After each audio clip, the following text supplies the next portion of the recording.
Hey, good morning, everyone, and welcome to UroNurse. I'm your host, Vic Senese. We come to you every Saturday almost at 9 o'clock. We had a little technical glitch here that we had to work out, but we want to give you the best show. Hey, if you're watching us live, you can see us on YouTube, LinkedIn, Facebook, X, and Kick. Be sure to subscribe to our YouTube channel. It helps our algorithms find us better. And if you're watching us for the first time, be sure to check out our website at uronurse.com. Best place to go to learn more about the show. Also find our other great podcasts and visit our sponsors. We also have all of our episodes, all 156 of those, up there available for you to watch on demand anytime you want, right at the ease of finding it on our website. Now, a lot of you mentioned you like to listen to us in the car. Can't blame you. I got a long commute myself. It makes it go faster. So we have our episodes always available on an audio podcast on any of those great things you see over there. Subscribe to one of those channels and they'll automatically put it into your box. Hey, we got a great show for you today. Dr. Elliot Siegel is joining us. He's going to be talking about Pluvicto. Is it right for you? He'll be weighing in on that and explain a little bit more about it. It's a new product I haven't heard of, so I'm really anxious to learn more about it myself. Hey, Dr. Siegel, welcome to the show. Hi, thanks. It's really great to be here, and I'm honored to be episode 157. So thanks. Yeah, it's kind of neat that we've been doing this for that many weeks. Yeah, that's really impressive, and I'm going to go back and take a look at some of the prior episodes myself. I'm excited to see that. Good. So why don't you tell everybody a little bit about your background and what you do, and then we'll get going into your show. Sure. So my background is as a radiologist, a diagnostic radiologist. I trained and then stayed on as a faculty member and then a professor at the University of Maryland in Baltimore. And so then until recently, I was vice chair of radiology at University of Maryland. And also I was in charge of radiology and nuclear medicine for the VA Maryland healthcare system. And I had responsibility for radiology and nuclear medicine for all the VA hospitals in West Virginia, Washington, D.C., and Maryland. Wow. And I've also had a career doing work with advanced computer applications in healthcare and in medicine. And so I do a tremendous amount of work with AI. I run a national conference, and I had the privilege of having the world's first filmless radiology department about 30 years ago. Wow. And until then, everybody was on sort of the films that you see now only on TV. And there weren't really any monitors that people had used or workstations. And so we made the transition to going all digital and all workstation based at the Baltimore VA Medical Center. And so since then, I've had the opportunity to be involved with all sorts of high technology computer applications. I was part of the IBM Jeopardy team when we played Jeopardy in 2011 against Jennings and Rudder, and have had lots of opportunities to do real cool things with computer applications and AI in diagnostic imaging. So I've done that. And then recently, just about a couple of years ago, I stepped down from my positions at the VA and at University of Maryland to become a co-founder with two of the former residents that I had at University of Maryland of a new entity that is an evolving, emerging, pioneering, and new branch of oncology, which is called radiopharmaceutical therapy, or therapy plus diagnostics, which is Theranostics. And one of the radiopharmaceuticals that have been FDA cleared is Pluvicto, which is used to treat patients with prostate cancer. And so we're in the process, because there are so many patients who should be having this therapy who aren't. We're in the process of creating a national practice. So we're in the Washington, D.C. area and Baltimore currently, but United Theranostics is also expanding. We're in New Mexico and Las Cruces. We're in Princeton, New Jersey. We'll be expanding to Chicago, Los Angeles, Phoenix. And so we really want to bring easy access to this brand new therapy that we think will be a major game changer for patients with many different types of cancers, but in particular prostate cancer. Yeah, absolutely. I'm excited to hear about it. I've been in urology for 40 years, and what's happened in prostate cancer spectrum is huge. How it's changed over the past my career. I mean, that's a small chunk of life, right? So Yes, your slides and go ahead and dive into Pluvicto. that sounds great. Thanks, really appreciate it. And so I'm going to be talking about the evolving landscape of radiopharmaceuticals in urology, and we're going to focus on prostate cancer therapy and future directions for prostate cancer care.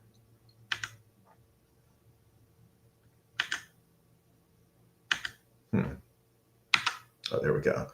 So one of the things that shaped me as a kid, and one of the things, many things that made me decide to go into the practice of medicine and medical school was science fiction.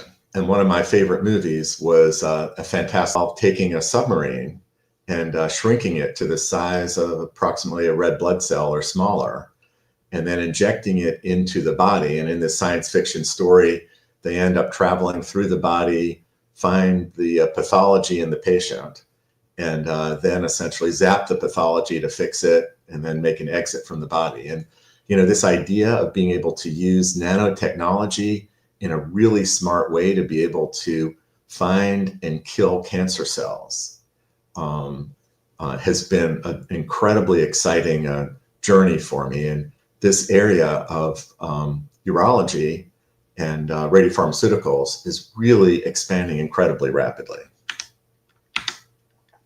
So what I'm going to talk about are essentially the big picture, radiopharmaceuticals and theranostics. We're going to do a deep dive into Pluvicto, and we're going to talk a little bit about the urology nurse's essential role in patients who are receiving Pluvicto. The future's here. We're going to talk a little bit about what's next in radiopharmaceutical or radioligand therapy, and then we'll have some key takeaways.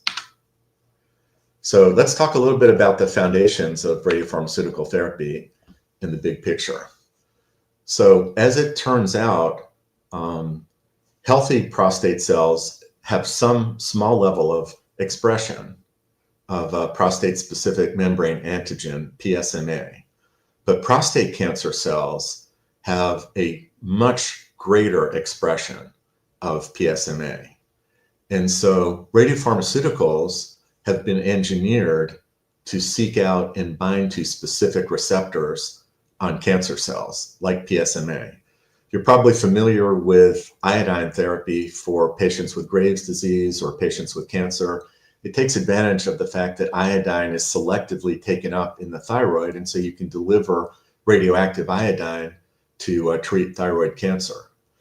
But for cancer cells like prostate cancer cells, there's no element like iodine that naturally is attracted to those. And so this has required a tremendous amount of research and molecular engineering to essentially seek out a molecule that's able to bind to those receptors on the cancer cells.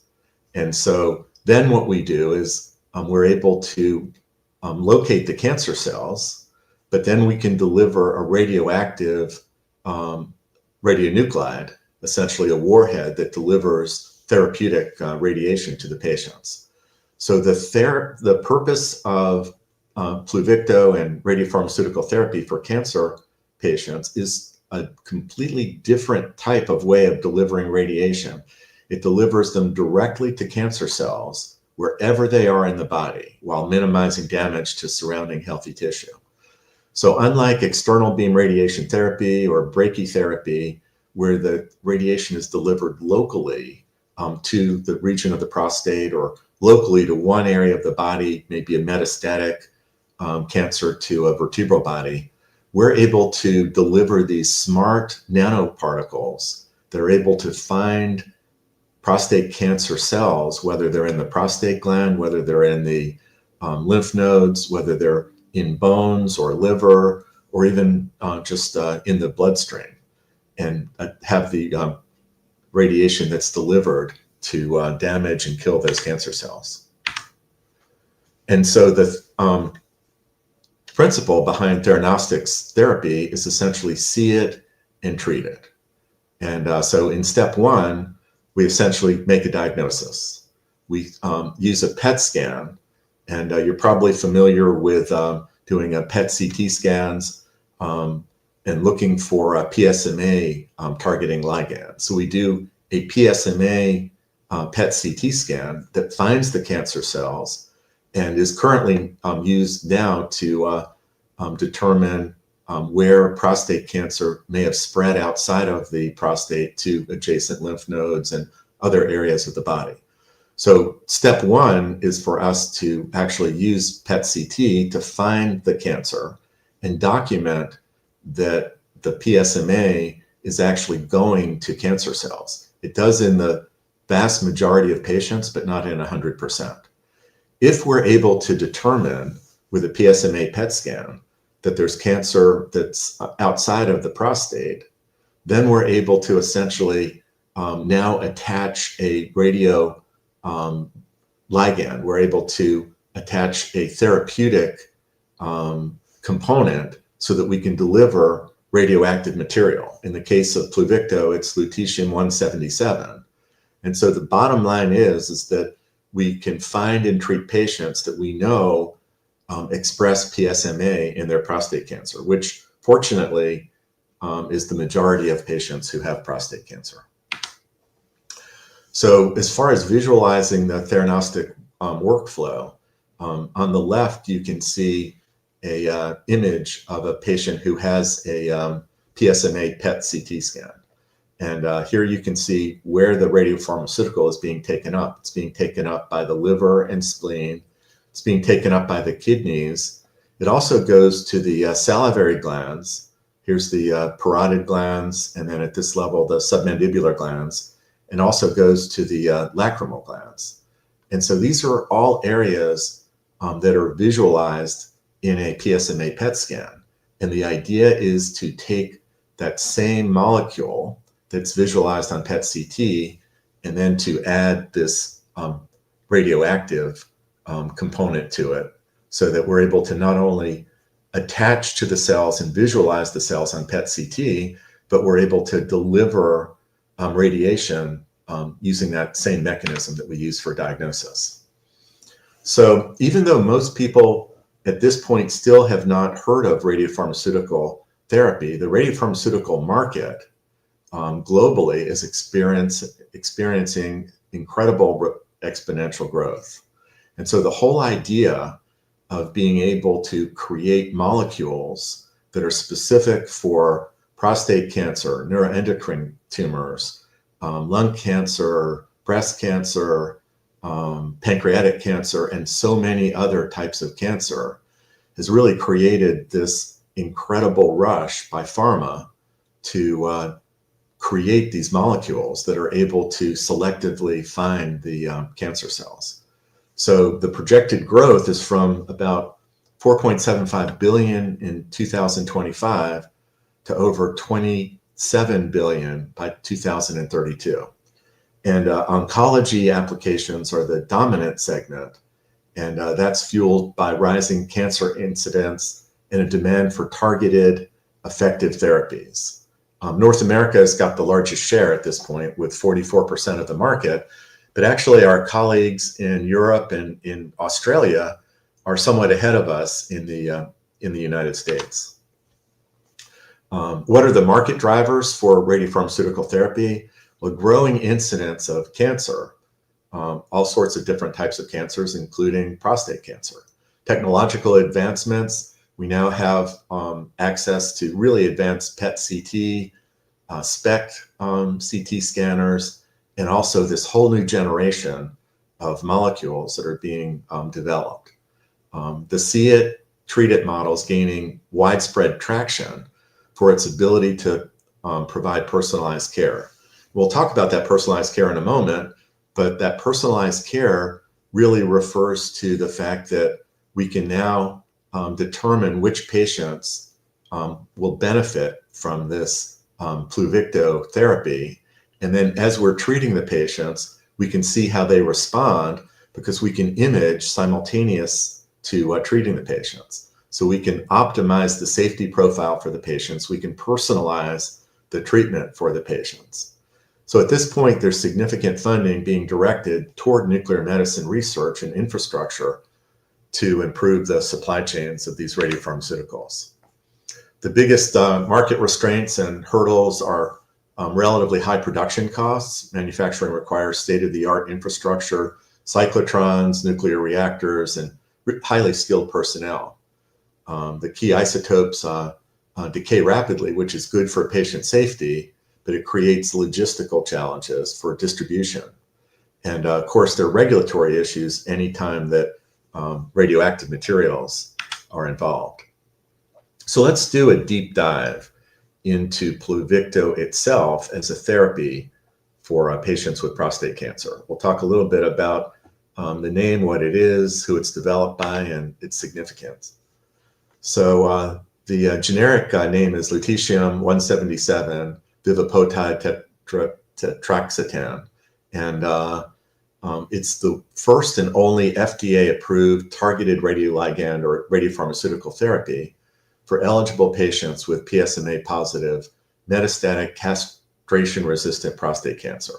So originally, when it was developed and approved, it was pretty much last-line therapy. So when taxane had been tried, radiation therapy, and androgen deprivation, etc., after those had been tried, this then was a therapy that was found to be effective for patients. Since then, and we'll talk about it later, it's been approved for earlier indications and not as a last line therapy, but currently as a second line therapy and maybe soon even a therapy earlier than that. As far as significance, it represents a new class of therapy and a new option for patients with prostate cancer, and offers really an incredibly strong option for patients who have prostate cancer. One of the critical distinctions that is really important to make is that Pluvicto therapy or radiopharmaceutical therapy is not chemotherapy. Chemotherapy is systemic treatment that targets all rapidly dividing cells, and it leads to widespread side effects, loss of hair, and all the other ones that you know. But Pluvicto is a form of targeted radiation therapy. It's injected intravenously, travels throughout the body, and it's designed to specifically find and deliver radiation cells that express the PSMA biomarker. And so this precision helps us to limit damage to most of the surrounding healthy cells. And so how does Pluvicto actually work?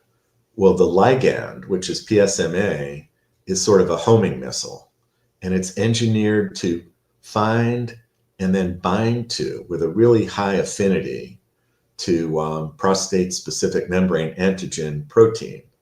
And that is overexpressed on over 80% of prostate cancer cells, particularly ones that are well differentiated.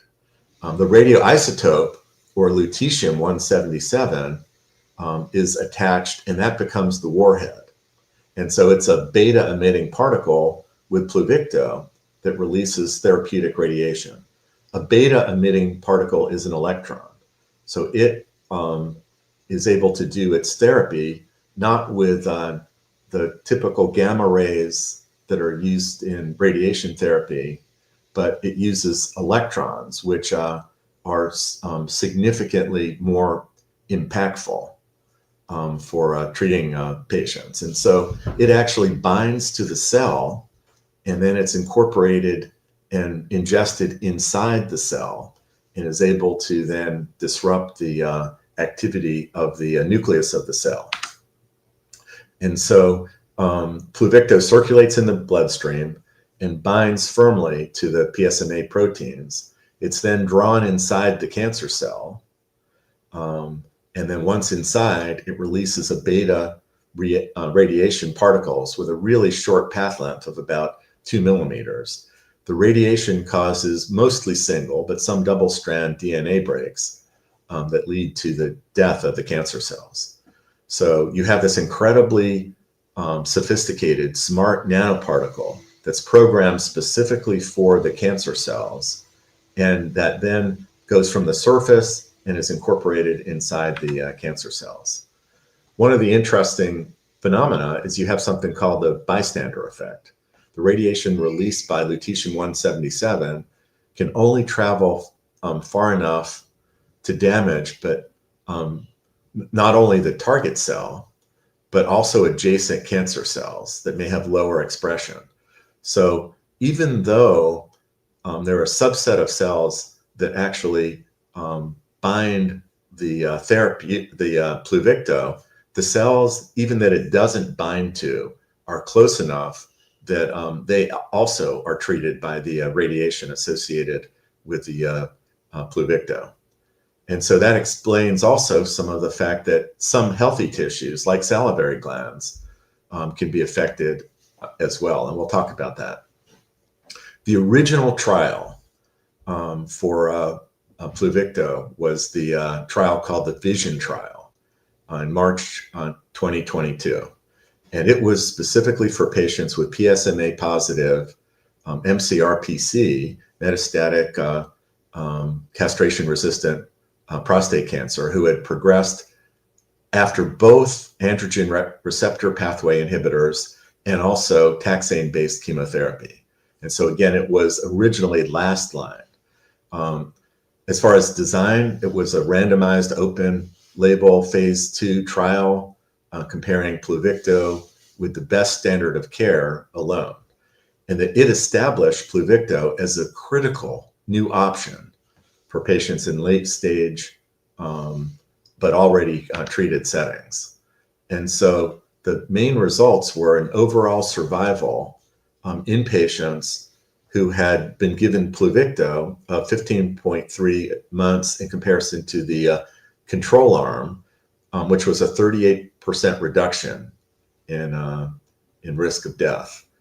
As far as radiographic progression-free survival, patients went from 8.7 months to 3.4 months with a radiographic progression-free survival. That was a 60% reduction in the risk of radiographic progression or death.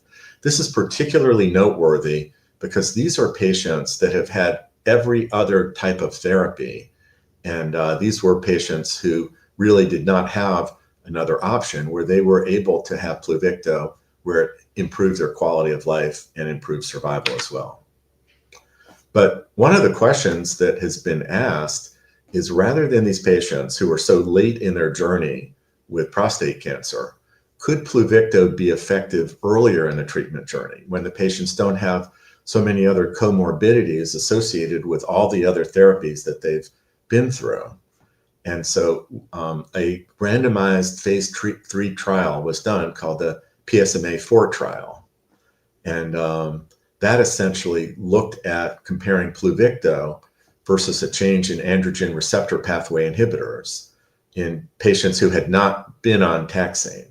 So the question was, could urology providers essentially send patients for Pluvicto before they sent them for chemotherapy or taxane-based therapy to medical oncologists, with urologists essentially sending these patients out for nuclear medicine therapy and treating these patients second line once they'd had their androgen receptor pathway inhibitors. And so the primary endpoint for the PSMA-4 trial was radiographic progression-free survival.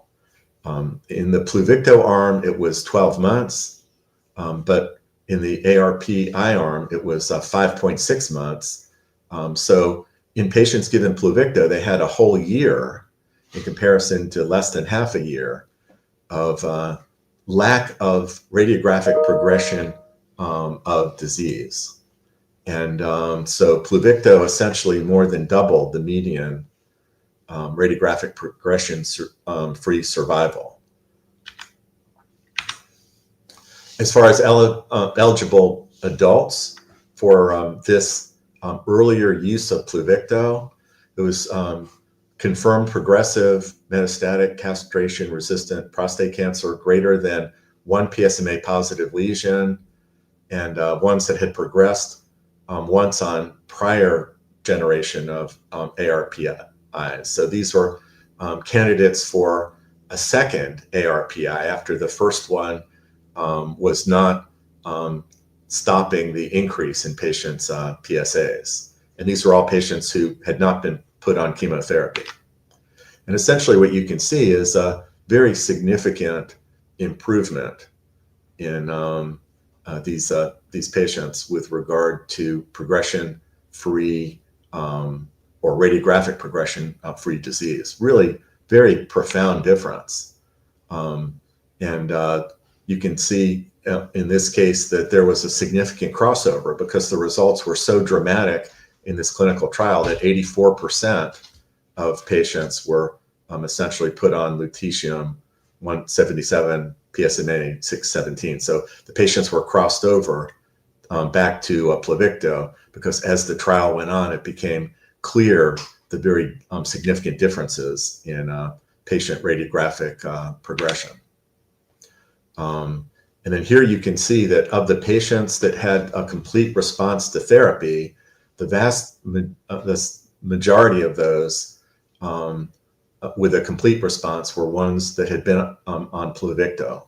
In the patients that had partially responded radiographically, again, you see a 30% to 12% difference, where the majority of those ones with a partial response also were Pluvicto patients.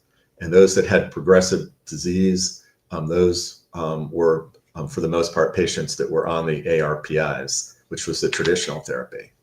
The other thing is patients with Pluvicto had a higher quality of life based on fundamental assessment of cancer therapy and brief pain inventory scores.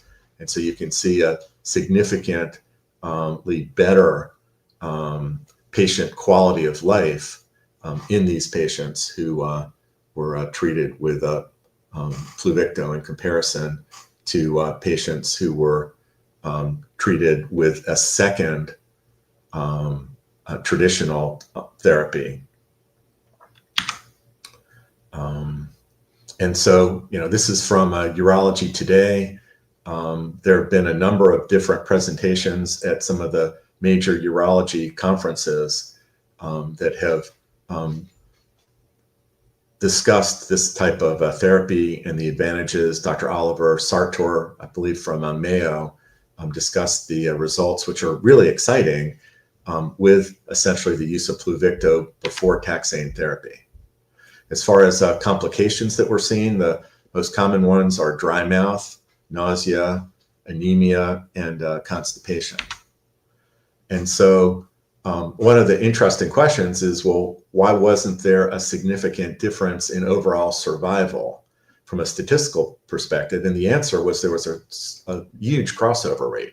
84% of the patients who were on ARPI essentially ended up being crossed over because the results were so clear, and those patients ended up receiving Pluvicto. But if you adjust essentially for crossover, there's also a substantial survival advantage for Pluvicto in comparison to patients being put on the second ARPI. And so these outcomes are really important to patients' quality of life. Patients on Pluvicto maintained quality of life, FACT-P scores for 3 months longer and experienced a significant delay in their pain. So their pain onset was later. And their PSA had a decline of greater than 50% in almost 60% of Pluvicto patients, whereas that PSA decline of 50% was only seen in about 1/5 of patients on the ARPI arm. As far as FDA issues, essentially as of March 2025, just a few months ago, the FDA, because of this PSMA-4 trial, expanded Pluvicto's indication. So it's really important for oncology nurses to know that now FDA has approved Pluvicto in the pre-chemotherapy setting after a patient's essentially been on one ARPI before switching a patient to a second one and prior to taxane therapy. This is projected to potentially triple the number of eligible patients. And it has major implications for patients under the care of urology providers. Sales of Pluvicto have been meteoric associated with this. The second quarter sales for Novartis were $454 million, with an annualized expectation of just under $2 billion, and sales were up 30% year over year. This rapid adoption underscores the fact that people are increasingly making the transition to incorporating Pluvicto as part of their therapy. With regard to dosing, the dose that we in nuclear medicine give patients is 200 millicuries. At this point, the dose is fixed for all patients based on the original Pluvicto trial, but I believe that it's likely that we will see modifications in the future where dose can be adjusted according to specific characteristics of the patient, including how much of the radiopharmaceutical is taken up by different organs and the cancer cells in the body. Administration is intravenous. The schedule for patients is it's given once every 6 weeks for a total of up to 6 doses, as long as the patient's tolerating the treatment and benefiting from it based on the PET-CT studies that are being done. If patients are continuing to benefit, they can potentially get treatment for a greater amount than those 6 doses, which are spaced out every 6 weeks. So what's the urology nurse's essential role for this type of therapy? Well, I think the nurses are really the linchpin in Pluvicto therapy and are absolutely integral to the successful and safe delivery of Pluvicto therapy. Your role extends way beyond the clinic visit, and I think there's 4 domains for radiology, for urology nurses. One is patient identification, identifying which patients would be eligible for Pluvicto. I would venture to say only maybe 5 to 10% of all patients who should be given radiopharmaceutical therapy are actually getting it at this point, due to a combination of lack of understanding of Pluvicto or familiarity with Pluvicto, and also the fact that there are a limited number of centers throughout the US. This is growing, but a limited number of centers currently. Another key role is comprehensive patient and family education, vigilant monitoring and side effect management, and team collaboration. As far as the diagnosis is confirmed metastatic prostate cancer, castration resistant with progression despite ADT currently. Patients must be PSMA positive on a PET scan, and they must have had at least one androgen receptor pathway inhibitor currently. As far as performance status, patients who should be referred are those that have ECOG 0, 1, or 2 status. As far as organ function, they need to have adequate bone marrow and renal function prior to being put on Pluvicto. What's the eligibility checklist for urology nurses? Well, again, they have to have confirmed metastatic castrate-resistant prostate cancer. It's essential that their PET-CT scan be positive for PSMA PET. In my practice, we see that in well over 80% of patients with prostate cancer. They need to be over 18 years old, which certainly is a standard requirement, and the vast majority of patients, of course, are. Currently, they need to have at least one previous ARPI treatment. They can actually be eligible either prior to medical oncology therapy with taxanes, or prior to chemotherapy, or after chemotherapy. Either one can still be eligible for Pluvicto.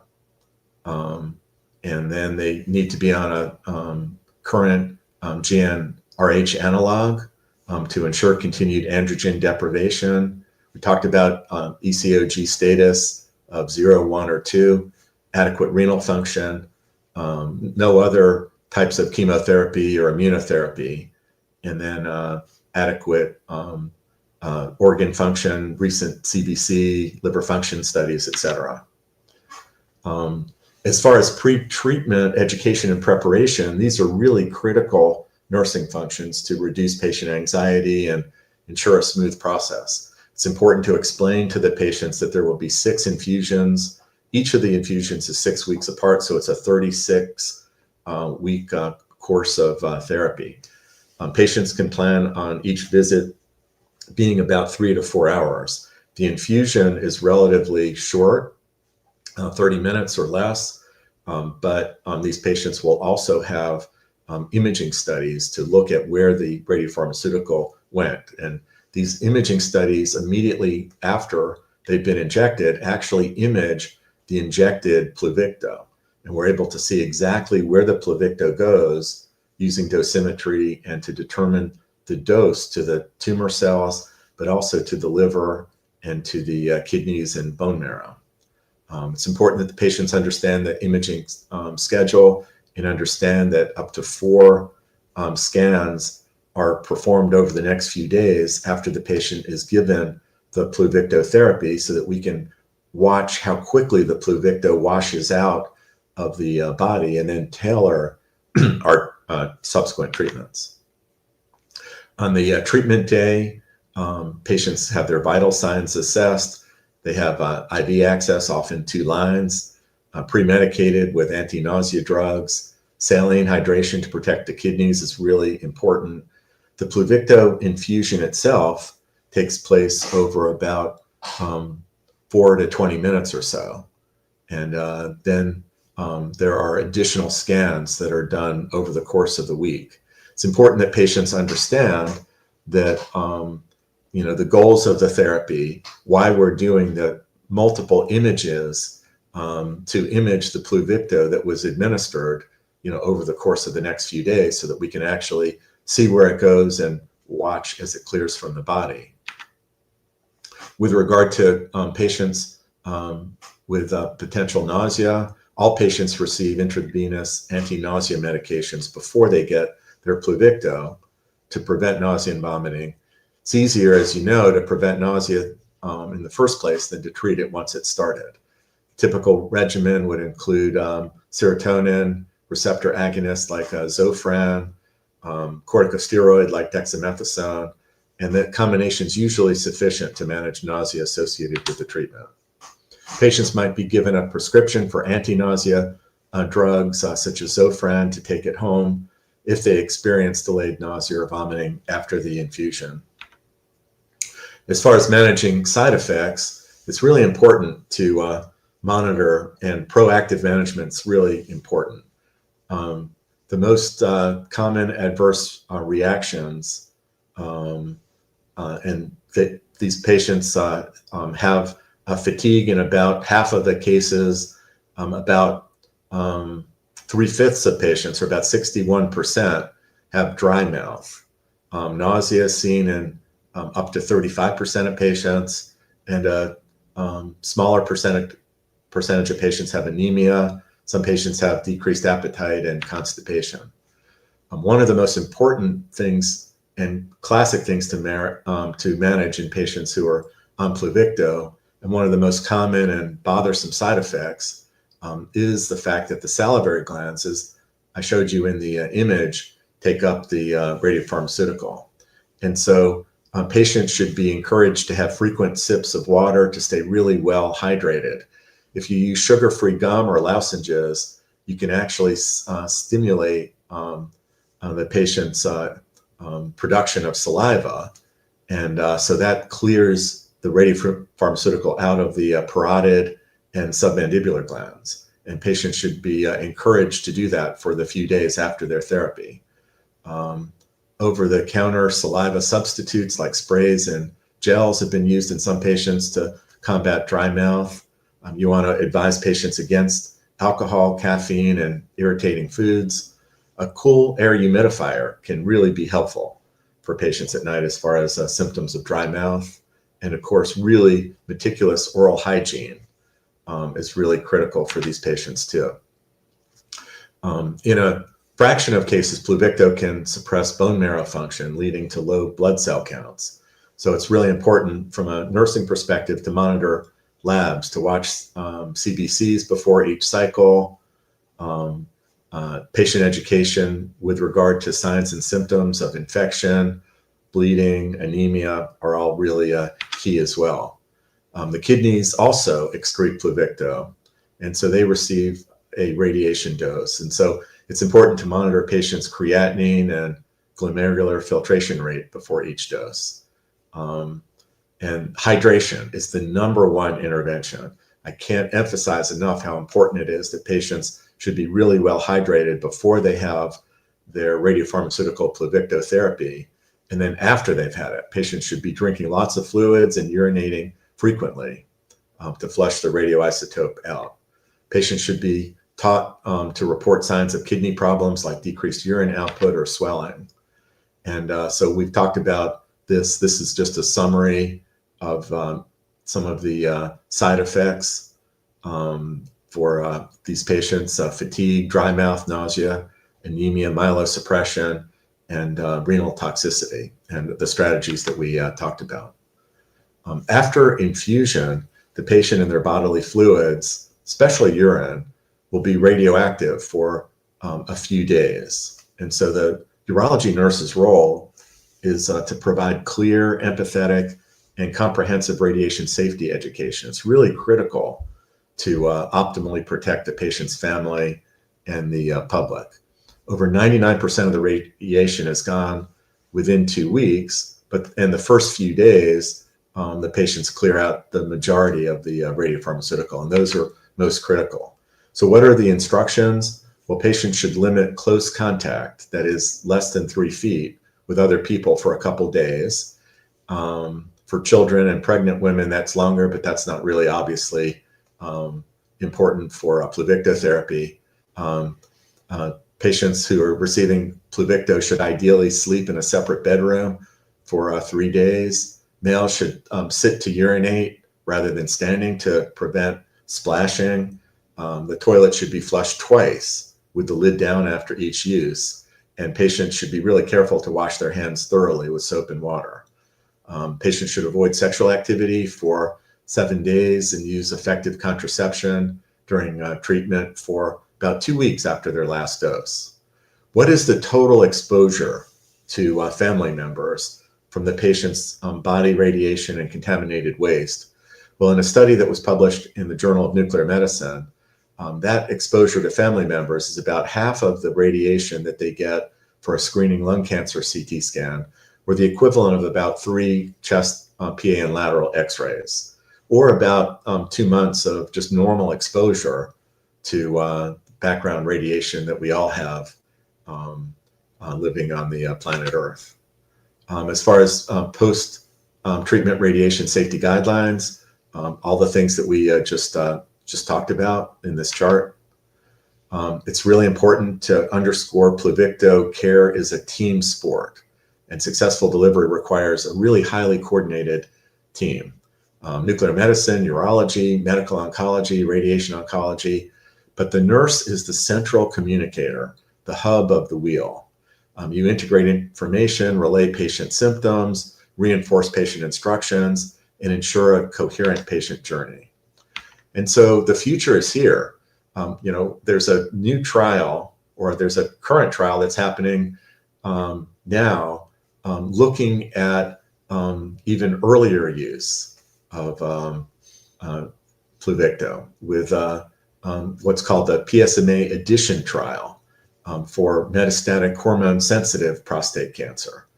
The estimated number of these hormone-sensitive prostate cancer patients in the US is comparable to all of the patients with metastatic castration-resistant prostate cancer. And so that could double the patient population eligible for treatment. FDA submission is expected in the second half of this year. So the PSMA addition trial, the one currently finishing up, was to assess efficacy and safety of Pluvicto in combination with standard of care compared to standard of care alone in patients with hormone-sensitive prostate cancer. So it enrolled about 1,100 patients with PSMA-positive um, MHSPC who were either treatment naive or minimally treated. And in this trial, the standard of care consisted of a combination of androgen receptor pathway inhibitor and androgen deprivation therapy. That was the standard of care. And so the treatment arms were standard of care alone versus Pluvicto, plus standard of care using an androgen receptor pathway inhibitor and androgen deprivation therapy. The main goal was to measure radiographic progression-free survival, with overall survival as the second.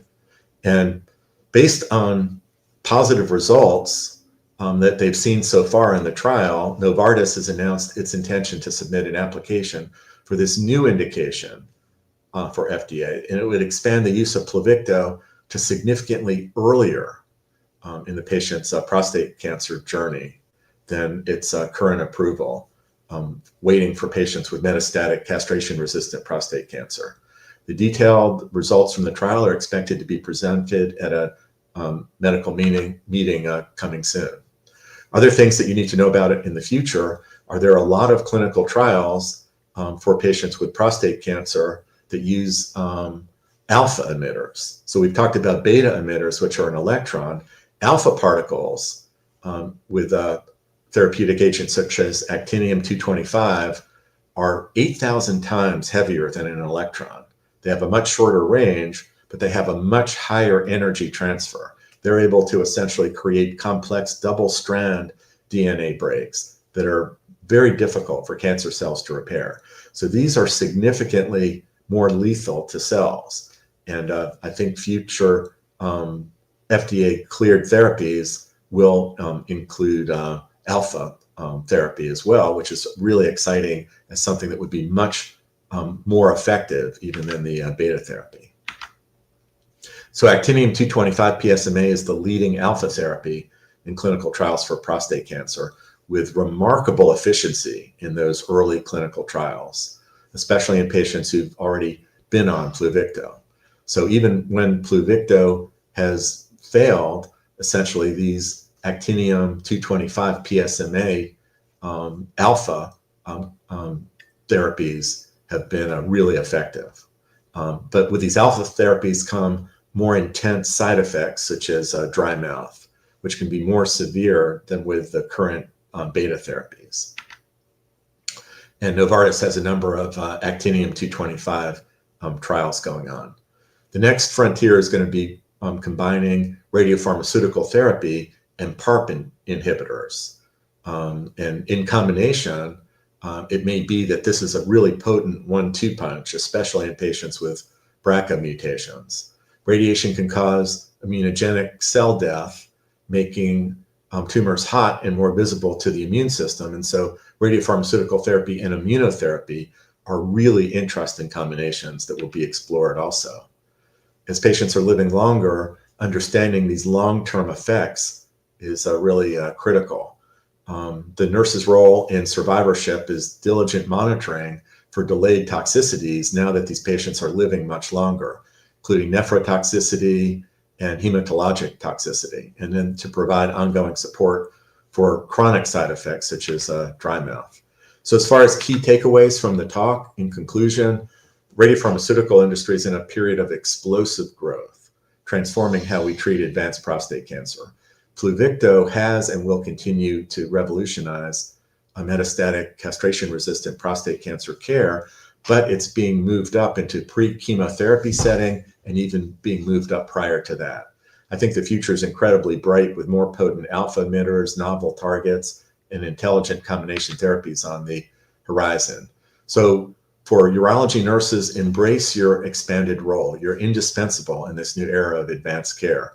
Become a Pluvicto expert, as you are with this presentation. And educate and empower. Your role in translating complex information into actionable strategies is really important. Stay informed because the field is moving at a lightning speed, and actively participate in your multidisciplinary team to optimize patient outcomes and quality of life. I began this presentation with the idea of a fantastic voyage inside the body to fight cancer. And radiopharmaceuticals like Pluvicto are making this a reality. It's transformed the treatment landscape for MCRPC, and its expanded indication will be a significant step forward for patient care. I think the future holds even more promise with powerful alpha emitters. And as nurses, you're navigators of this voyage. Your expertise, education, and compassionate care are essential to guiding patients through this new era of personalized medicine. So thank you so much for the opportunity to share a little bit about radiopharmaceutical therapy, particularly for prostate cancer, and delighted to answer any questions if we have some time. Thanks so much. Hey, that was really great. I'm going to open it up to questions from the audience. Anybody has questions, now's your chance to put those in. And I did see one pop up here that I want to bring in. Cool. So Katie Bortel asked, what's the difference between radium-223 and Pluvicto? Yeah, so that's a great question. So radium, as is true of iodine, and iodine is an element, and the thyroid, for example, takes up elemental iodine.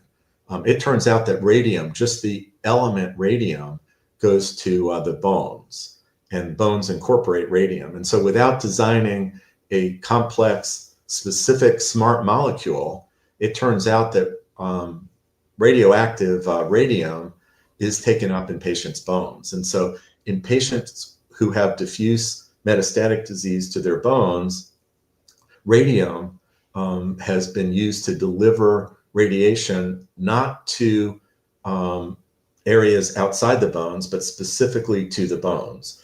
So if there's a patient who's in pain, who has diffuse bony metastatic disease, then radium therapy is able to deliver treatment to the bones specifically to alleviate patient pain.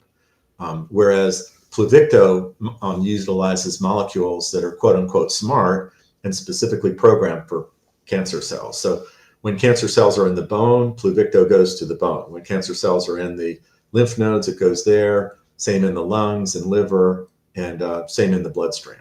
So the biggest difference between Pluvicto and radium therapy is that Pluvicto goes to all cancer cells that express PSMA, whereas radium goes to all of the bones. So the two treatments can be synergistic, but in patients, in a majority of patients who have bony metastatic disease, Pluvicto is really very effective on its own, and its mission really is to treat all of the areas with prostate cancer rather than just bones, and does have a pain alleviating impact, but with radium, its main impact and use is for pain relief for bony metastatic disease. Okay, great. Did have another question that came in here from Damascus. Can you describe the benefits in terms of quality of life? And one of the things I would like you to talk a little bit about is, when they talk about the study showing that you went from 11 months to 15 months for death, people assume, well, that's, only 4 months additional life. And these medications are going to have side effects and they're going to cause, cost to society and to myself, maybe. So maybe kind of describe a little bit of that stuff too. Yeah, Vic, that's a great question. So I think that the quality of life is really important there. We talk about a relatively small number of additional months of survival, but number one, those additional months of survival are with this therapy that has relatively much fewer side effects than chemotherapy or some of the other therapies, for example. And so even though it's a limited number of months, the side effects are relatively small or limited. The other thing that's really important, though, is that those numbers are in patients who have tried every other therapy. And so many of these patients are patients who otherwise would be referred for hospice therapy. And so these are patients who have end-stage renal issues, who have compromised liver function, who are really incredibly sick. And so giving even those patients, who are otherwise bound for hospice care, multiple additional months has been really, I think, very promising and very effective and very much appreciated by patients and their families. But, the reason the question is so important is that all of the research being done currently is looking at using it in patients who are much earlier in their prostate cancer pathway, and being able to treat those patients even before they get referred to medical oncology. Those are patients who earlier on are really able to benefit from killing their prostate cells. Those are patients that don't die from all the other complications of the long course that they've had with prostate cancer. And so killing prostate cancer cells in those patients earlier has significant implications on their life expectancy and radiographic progression-free survival. And so as each clinical trial is done, we're putting this earlier and earlier in patient care. And so I would rather patients not have to wait until it's the last line, but I'd like to have them be able to utilize this as second line way earlier. And then these patients are able to benefit from a therapy that truly kills their prostate cancer cells. As far as the question about really quality, a good point that you make too about getting this treatment earlier, because as you say, by the time most patients are treated, they're advanced disease. Yeah, and exactly. And it's a critical point. And the other thing is, you asked me about quality of life. I wish I could have some of our patients come on and talk about quality of life. We've done some videos with patients, and it's made an incredible difference. Having patients who are unable to walk be able to, within a short period of time, ambulate, patients who are in chronic pain, patients who are really debilitated and pretty much staying in bed and not participating in activities with family or able to just even go out. I mean, there are dramatic changes that we see in patients with Pluvicto therapy. Many of those changes occur in patients who are at more end stages of their prostate cancer. What we'd like to do would be to treat them early. They may have less of a dramatic change in quality of life when we're treating them early because their quality is still pretty good, but killing the cancer cells will essentially, in the long term, improve quality of life, as we've seen in the studies that I shared, and also significantly life expectancy as well. The fact that 84% of the patients, for essentially compassionate reasons, were switched over to Pluvicto, I think really makes a strong statement. And so, we see every day improvements in quality of life subjectively from patients, and then objectively on the pain scales and objectively on the quality of life scales as well. All right. And from Wang, do we provide vitamin supplements for these patients? Yeah, I think so. I don't think there's any specific regimen for that, but I think vitamin supplements, we're impacting patients' bone marrow and liver function, and I think vitamin supplements are a really good idea. There haven't been any specific ones that have been recommended specifically for Pluvicto patients, but I think vitamin supplements that are used for other types of therapies would likely work with Pluvicto patients as well. Overall, I think it's a really, really good idea. And these side effects that patients experience, these are not permanent side effects, correct? Correct. So your saliva will come back and heal.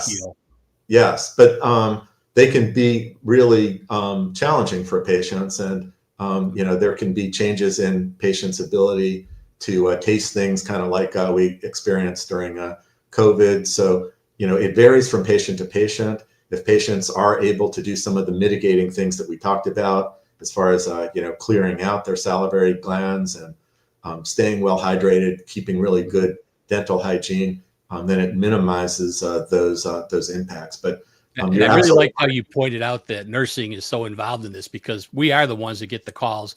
Hey, I have this problem, I have that problem, and knowing what to do about it really helps. I did get another question, I think, that falls into this. Susie Swain said, I have many questions. Is there a website for more questions, more information, kind of something that nurses can go to help? Yeah, thanks. So our website is a great source. It's if you just do a search for United Theranostics. It's therapy plus diagnostics, THERANOSTICS. We've got resources. You can find some places where we are. Novartis itself has some great resources as well. And then I think just doing a search for Pluvicto would give it to you. I think this particular presentation is going to be persistent, is it not, Vic, along with the other 156? And so I know I went through a fair amount of the information quickly, but give us a call at United Theranostics with questions. Be really happy to answer those. Our practice focuses on outpatient care. So you can go to Memorial Sloan Kettering and Johns Hopkins and MD Anderson for therapy in a lot of university settings, but it's really just becoming more prevalent in outpatient settings, which is really our goal in establishing the national network, to bring the therapy as close as possible to patients. Yeah. Well, you've been great. I think we kind of came to the end of our time, and we still got some questions pouring in. So I know I would like to invite you to come back again and give us an update on how things are going with this. Sure. Especially some of this using it, at an earlier point, and all those things that we could talk about. But we're going to keep rolling with the show. I'm going to go ahead and give a little plug for next week's show. Is there a less invasive way to treat prostate cancer without sacrificing effectiveness?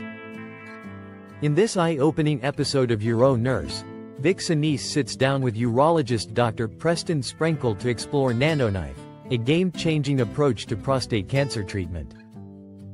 He explains what makes the NanoKnife unique, how it works using irreversible electroporation, and who might be an ideal candidate for this advanced therapy. We'll also discuss how this approach may preserve sexual function and urinary continence. Join us on uronurse.com at 9 a.m. Central Time to learn more. And those of you that caught last week's talk, I'm launching another podcast. Here's a little information on that. Wake up, grab your coffee, put on your boots. UroNurse News is bringing you the truth. From catheters to cancer care, Vic's got knowledge he loves to share. 5 days a week he's here for you. Start your day with UroNurse News.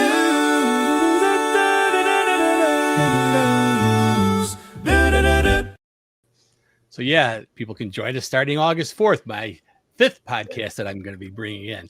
Again, Dr. Siegel, wonderful presentation, really crazy, all the things that are happening in prostate cancer. Of course, as a guy, I'm really happy to know there's going to be lots of options out there.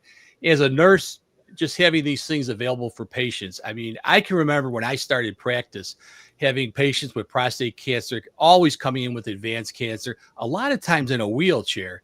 And, in Huggins, I'm from Chicago, so Huggins has, discovered that removing the hormone testosterone could make a dramatic result. And I, saw that, with my own eyes. You'd go and do a bilateral orchiectomy, and the patient walked in the next visit. It's that remarkable. And I think you're looking at the patients that are, not responding at these other instances, having another option that's going to be great. Absolutely, yeah. And all of the advances in nanotechnology that we've been waiting for so many years, having them finally create sort of this smart missile that goes specifically to a cancer cell, and taking advantage of the technology we have in 2025 and being developed, I think is a really exciting possibility. So your next targeted is amazing. Yes, your next week topic sounds really interesting. I'll have to tune in myself. Yeah, I'm just thrilled to have all these new technologies coming into the world and to be one that can deliver them. So, all right, well, everybody have a great week, and we'll see everybody next